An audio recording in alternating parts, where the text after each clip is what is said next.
Top quality और consistent performance के लिए सिर्फ सिल्वर पंप्स एंड मोटर्स, नाम याद रखना। પાટીદાર અગ્રણી દિનેશ બામણિયાની આંદોલનની ચીમકી। સીસીઈ પરીક્ષાના પરિણામને લઈને આંદોલનની ચીમકી ઉચ્ચારી છે। જીપીએસસી પદ્ધતિ મુજબ સીસીઈ પરીક્ષાનું પરિણામ જાહેર કરવાની તેમની માંગ છે। દિનેશ બામણિયા સહિત 5 લોકોએ જીપીએસસીના અધ્યક્ષને રજૂઆત કરી છે। કમલ દયાનીએ ચકાસણી કરવા માટે 2 દિવસનો સમય માંગ્યો છે। ટેકનિકલ અને કાયદાકીય મુદ્દાઓની ચકાસણી માટે સમય માંગ્યો છે। 2 દિવસમાં નિરાકરણ નહીં આવે તો બામણિયાની આંદોલનની ચીમકી છે।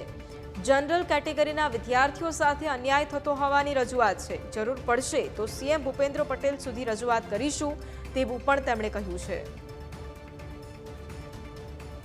કમલ દયાની સાહેબને નોટિફિકેશન અને જીપીએસસીની એક્ઝામ પેટર્ન વિશે માહિતગાર કર્યા અને ખાસ વિનંતી કરી છે કે ભાઈ જીપીએસસીની જે એક્ઝામ પેટર્ન છે એ પ્રમાણે અને ગુજરાત ગૌણ સેવા પસંદગી મંડળે જે જાહેરાત આપી હતી એના જાહેરાતના નિયમ મુજબ કેટેગરી વાઇઝ ઉમેદવારોનું લિસ્ટ પ્રિલિમ પરીક્ષા હોવાથી બહાર પાડવામાં આવે એટલે એમણે અમને 2 દિવસનો સમય માગ્યો છે કે 2 દિવસમાં અમે ટેકનિકલ અને કાયદાકીય આની સલાહ લઈ અને આ બાબતે વિચારીશું।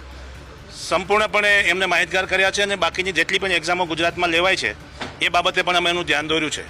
આજે કમલ દયાણી સાહેબ તરફથી 2 દિવસમાં નિર્ણય લેવા માટેનું અમને જાણ કરવામાં આવી છે, પરંતુ જો આ 2 દિવસ પછી કોઈપણ જાતનો આમાં સુધારો કરવામાં નહીં આવે તો પાટીદાર સમાજની, બ્રહ્મ સમાજની અને રાજપૂત સમાજ સહિતની બિન અનામત વર્ગની તમામ સંસ્થાઓની મિટિંગ ગાંધીનગરમાં ગુરુવાર અથવા શુક્રવારના દિવસે રાખવામાં આવશે અને તમામ ગુજરાતના વિદ્યાર્થીઓને અમારા કેમ્પસમાં બોલાવવામાં આવશે અને વિદ્યાર્થીઓની સાથે રહી અને આ બાબતે માનનીય મુખ્યમંત્રીશ્રીનો સમય લઈશું અને મુખ્યમંત્રીશ્રી સુધી આ વાત પહોંચાડીશું।